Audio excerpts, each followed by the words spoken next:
جاؤ بالإفک عصبۃ منکم، بے شک وہ لوگ جو ایک بڑے بہتان کے ساتھ آئے، لا تحسبوہ شرا لکم، اس کو برائی اور برا نہ تصور کرو، بل ہوا خیر لکم، بلکہ تمہارے لیے بہتر ہے، لکل امرئ منہم ما اکتسب من الاسم، ہر ایک کے لیے وہ ہے جو اس نے کمایا ہے، اتنا ہی اس کو گناہ ملے گا جتنا اس معاملے میں وہ شامل ہوا ہے۔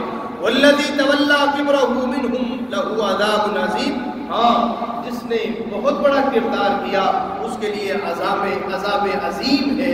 یہ وہ واقعہ ہے جس کو واقعہ افک کہا جاتا ہے، افک بدل دینے کو کہتے ہیں۔ انہوں منافقین نے حضرت عائشہ رضی اللہ تعالی عنہا کے اوپر جو الزام لگایا، بہتان باتا، تفصیل کے ساتھ اس کا ذکر موجود ہے، اور صحیح بخاری کی احادیث، صحیح مسلم کی احادیث میں اس کی تفصیل موجود ہے کہ اللہ کے نبی صلی اللہ علیہ وسلم حکم حجاب کے بعد، جب پردے کا حکم نازل ہوا، اس کے بعد آقا علیہ السلام غزوہ بنی مستلق سے واپس تشریف لا رہے تھے کہ راستے میں قیام کے لیے ٹھہراؤ کیا۔ جب صبح کو قافلہ چلا تو وہ ہودج، وہ جہاں حضرت عائشہ رضی اللہ تعالی عنہا موجود تھی، وہ ہودج جو ان پہ رکھا جاتا تھا اس کے اندر موجود تھی، لیکن حقیقت میں وہ موجود نہ تھی، ان کا ہار گم ہو گیا تھا، وہ ہار کو ان کی تلاش میں تھی، یہاں تک کہ قافلے والوں نے سمجھا کہ اس کے اندر ہی موجود ہیں، اور حضرت عائشہ رضی اللہ تعالی عنہا بیان فرماتی ہیں اس وقت میں ہلکی پھلکی تھی، میرا وزن بھی اتنا زیادہ نہیں تھا، اور یہ صحیح بخاری کی روایت میں تفصیل موجود ہے۔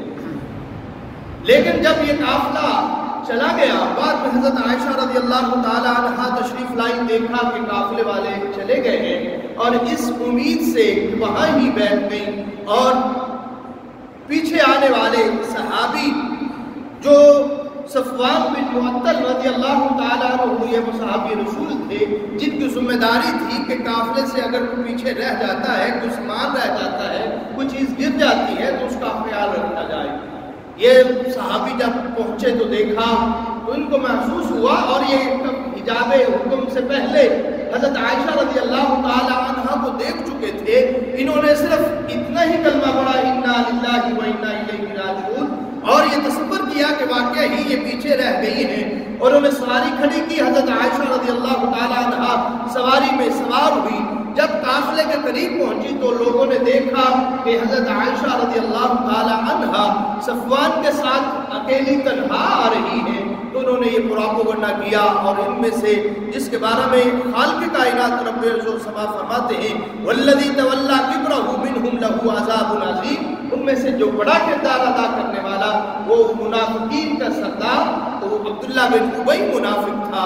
انہوں نے یہ چال چلی اور اس کا بڑا شور شرابہ کیا کہ دیکھو یہ پاک دامن نہیں ہے، یہ تو نعوذ باللہ صفوان کے ساتھ ان کے تعلقات غلط ہیں۔ تو یہ بات پھیلتی پھیلتی اس قدر پھیلی کہ اس بات میں نعوذ باللہ کچھ مسلمان بھی تھے جو شامل ہو گئے۔ جب اتنی ہوا کی طرح یہ بات پھیلی تو ان میں حضرت حسان، حضرت مصطح بن اثاثہ، حضرت حمنہ بنت جحش، یہ وہ بھی مسلمان تھے جو اس بات میں بھی شامل ہو گئے۔ یہ بھی کہتے تھے کہ ہاں حضرت عائشہ رضی اللہ تعالی عنہا نعوذ باللہ ثم نعوذ باللہ وہ بھی علیحدگی کے ساتھ ان کے ساتھ تھی، ان کے تعلقات صحیح نہیں تھے۔ یہ بات چلتی چلتی اتنا دور کو پہنچی کہ 1 مہینے تک یہ بات اس کے بارے میں کوئی فیصلہ نہ ہو پایا، یہاں تک کہ اللہ کے نبی صلی اللہ علیہ وسلم اتنے پریشان ہوئے واللہ کہ صحیح بخاری کی روایت جو حضرت عائشہ رضی اللہ تعالی عنہا بیان فرماتی ہے، اگر کوئی ایمان والا، اسلام والا صحیح بخاری کے ترجمے کو پڑھ لے تو میں یقین کے ساتھ کہہ سکتا ہوں کہ وہ سچائی اور حقیقت کو اس قدر بیان کیا ہے کہ وہ پڑھنا بھی بڑا مشکل ہے۔ اس قدر حضرت عائشہ رضی اللہ تعالیٰ کی وہ کیفیت، وہ حالت، بیماری کی حالت، کمزوری، درد و کمزوری، اور اللہ کے نبی پریشان اس قدر تھے، جن کی عزت پہ حملہ کیا گیا اور ان کے گھر پہ حملہ ہوا، اس قدر پریشان تھے، اور یہ پریشانی کی حالت 1-2 دن نہیں بلکہ 1 مہینہ یہی کیفیت رہی۔ اللہ کے نبی صلی اللہ علیہ وسلم نے مختلف صحابہ سے یہ سوال کیا، مشورہ بھی کیا کہ آپ کی کیا رائے ہے، آپ کیا کیا فیصلہ ہے۔ جب حضرت عمر رضی اللہ تعالی عنہ سے یہ سوال کیا، عمر اس کے بارے میں تیری کیا رائے ہے؟ اللہ اکبر، وہ ایماندار اور قوت ایمانی رکھنے والے جن کے بارے میں اللہ کے نبی صلی اللہ علیہ وسلم نے فرمایا تھا اگر میرے بعد کوئی نبی آنے آتا تو وہ عمر تھا۔ عمر کے اندر یہ اوصاف موجود تھے، اگر نبی اللہ کسی کو بنا کر بھیجتا میرے بعد تو وہ عمر ہی ہوتے، لیکن میرے بعد کوئی نبی نے لا نبی بعدی، میرے بعد کوئی نبی نہیں آنے والا۔ حضرت عمر رضی اللہ تعالیٰ عنہ سے سوال کرتے ہیں، اللہ کے نبی صلی اللہ علیہ وسلم پوچھتے عمر اس بارے میں تیری کیا رائے ہے؟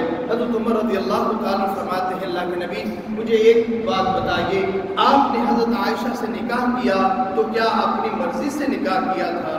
نہیں عمر، میں نے اللہ کے حکم سے کیا ہے، اللہ کی مرضی سے کیا ہے۔ حضرت عمر رضی اللہ تعالیٰ فرماتے ہیں، اللہ کے نبی آپ پریشان نہ ہوں، آپ کو مزدہ نہ ہوں، جب اللہ کی مرضی اور حکم سے کیا ہے تو پھر یہ بہتان ہے، یہ اللہ ایسا نہیں ہو سکتا کسی فحشہ اور بدکارہ عورت کو آپ کے عقد میں لا دے، ایسا نہیں ہو سکتا۔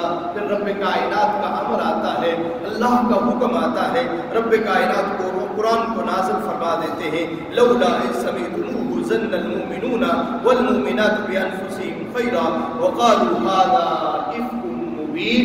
ان مومنوں نے یہ کیوں نہیں کہہ دیا یہ تو بہت بڑا بہتان ہے۔ پھر رب کائنات نے حضرت عائشہ رضی اللہ تعالی عنہا کی پاک دامنی کا اعلان کیا ہے، پوری دنیا میں قیامت تک کے لیے قرآن پڑھنے والے پڑھتے رہیں گے اور یہ اعلان کرتے رہیں گے، عائشہ رضی اللہ تعالی عنہا ہماری ماں ہے جو مومنوں کی ماں کا درجہ رکھتی ہے، وہ قلبی پاک تھی، قیامت تک ان کی پاک دامنی کا اعلان ہر آنے والا کرتا رہے گا۔ خالق کائنات رب ارض و سما فرماتے ہیں، یا ایھا الذین آمنوا لا تتبعوا خطوات الشیطان، اے ایمان کا دعویٰ کرنے والوں شیطان کی پیروی نہ کرو، ان کے نقش قدم پہ نہ چلو۔ ومن یتبع خطوات الشیطان فإنہ یأمر بالفحشاء والمنکر، اس لیے کہ شیطان تو بے حیائی اور برائی کا حکم دیتا ہے۔ خالق کائنات رب ارض و سما مومنوں کو اور مومنہ عورتوں کو یہ حکم فرماتے ہیں، قل للمؤمنین یغضوا من ابصارهم ویحفظوا فروجهم ذلک ازکی لہم ان اللہ خبیر بما یصنعون۔ مومنوں کو یہ حکم دیا جا رہا ہے کہ اے نبی مومن مردوں کو یہ کہہ دیجئے، یغضوا من ابصارهم، اپنی نگاہوں کو نیچا رکھیں، ویحفظوا فروجهم، اپنی شرمگاہوں کی حفاظت کریں، ذلک ازکی لہم، یہ تمہارے لیے پاکی اور طہارت ہے، ان اللہ خبیر بما یصنعون، اللہ رب العزت خبر رکھنے والے ہیں، جاننے والے ہیں جو تم کر رہے ہو۔ وَقُلْ لِلْمُؤْمِنَاتِ يَغْضُضْنَ مِنْ أَبْصَارِهِنَّ، اور مومنہ مومنہ عورتوں کو بھی یہ حکم ہے کہ وہ اپنی نگاہوں کو نیچا رکھے، وَيَحْفَظْنَ فُرُوجَهُنَّ، اپنی شرمگاہوں کی حفاظت کریں، وَلَا يُبْدِينَ زِينَتَهُنَّ، اور اپنی زینت کو ظاہر نہ کریں، إِلَّا مَا ظَهَرَ مِنْهَا وَلْيَضْرِبْنَ بِخُمُرِهِنَّ عَلَى جُلُوبِهِنَّ، اپنی اوڑھنیوں کو اوڑھ کر رکھیں، گویا پردہ کر کے رکھیں۔ یہاں یہ مردوں کو حکم ہے، وہاں یہی عورت کو بھی حکم ہے، نگاہ کو نیچا رکھنا مرد کی بھی ذمہ داری ہے، مرد کو بھی حکم ہے، لیکن یہ حکم عورتوں کے بھی لیے خاص ہے۔ لیکن میں سمجھتا ہوں شاید عورتیں اس کو اپنے آپ کو پاک سمجھتی ہوئی کہ وہ نگاہوں کو تو نیچا نہیں رکھے گی، اگر مرد کو دیکھتا ہے تو مرد کے بارے میں تو یہ کہا جاتا ہے کہ ان کو شرم نہیں آتی، ان کے بارے میں ایسی باتیں ہیں کہ نگاہ ہماری طرف دیکھتی ہے۔ یہ حکم دونوں کے لیے ہے، مردوں کے لیے حکم بھی ہے، عورتوں کے بھی لیے یہی حکم ہے۔ اگر مردوں کو حکم ہے اپنی نگاہوں کو نیچا رکھیں، پھر عورتوں کے لیے بھی یہ حکم ہے وہ بھی اپنی نگاہوں کو نیچا رکھیں۔ عجیب ماحول ہے ہمارا کہ ہم یہ کہتے ہیں کہ مرد جب عورت کو فوت ہو جائے تو کوئی مرد غیر محرم اس کا چہرہ نہ دیکھے، لیکن عجیب ماحول ہے جب مرد فوت ہو جائے تو ساری عورتوں کو اجازت ہے کہ وہ جیسے مرضی اس کا چہرہ دیکھتے رہے۔ جیسے مردوں کے لیے منع ہے ویسے ہی عورتوں کے لیے بھی یہ منع ہے۔ بعض اسلاف نے ان کی سیرت میں ہم نے پڑھا ہے، انہوں نے یہ حکمن کہا، نصیحت اور وصیت کی کہ جب ہم مر جائیں تو کسی غیر عورت کو ہمارا چہرہ نہ دیکھنا جائے. یہ اسلاف کی سیرت اور یہی خالق کائنات رب ارض و سما کا حکم بھی ہے. خالق کائنات رب ارض و سما سورۃ الفرقان کا ابتدا ہے تبارک الذی نزل الفرقان علی عبدہ لیکون للعالمین نذیرا. بابرکت ہے بازار جس نے فرقان کو نازل کیا ہے اپنے بندے پر. یہاں فرقان سے مراد قرآن حکیم ہے. قرآن حکیم کو فرقان کہا گیا ہے کہ حق و باطل میں فرق کرنے والی یہ کتاب ہے. حقیقت کیا ہے, سچائی اور حقیقت میں فرق کرنے والی, برائی کیا ہے, گناہ کیا ہے, نیکی اور خیر کیا ہے, سب میں فرق اور واضح کرنے والی یہ کتاب جس کو فرقان کہا گیا ہے. اور غزوہ بدر کو بھی فرقان کہا گیا تھا کہ حق و باطل میں سب سے پہلا مارکا, اور اس مارکے کو فرقان کہا گیا تھا کہ آج حق واضح ہو گیا ہے اور باطل واضح ہو گیا ہے. یہاں قرآن کو بھی حق واضح ہے, باطل واضح ہے. اللہ کا راستہ کیا ہے, غیر اللہ کا راستہ کیا ہے, یہ سب کچھ واضح ہے. اسی لیے اس کو فرقان کہا گیا ہے. علی عبدہ, اپنے بندے محمد الرسول اللہ صلی اللہ علیہ وسلم پر نازل کیا ہے. لیکون للعالمین نذیرا, اس لیے کہ سارے جہانوں کے لیے اللہ کے نبی صلی اللہ علیہ وسلم کو رسول بنا کر بھیجا ہے. اور اللہ کے نبی صلی اللہ علیہ وسلم فرماتے ہیں انی بعثت الی الاحمر والاسود, سیاہ اور سرخ, سفید اور کالے کے لیے مجھے رسول بنا کر بھیجا گیا ہے. یا ایھا الناس انی رسول اللہ الیکم جمیعا, اے لوگو مجھے ساری انسانیت کے لیے رسول بنا کر بھیجا گیا ہے. یہاں اس کا تذکرہ ہے. خالق کائنات رب ارض و سما فرماتے ہیں وما ارسلنا قبلک من المرسلین الا انہم لیأکلون الطعام ویمشون فی الاسواق.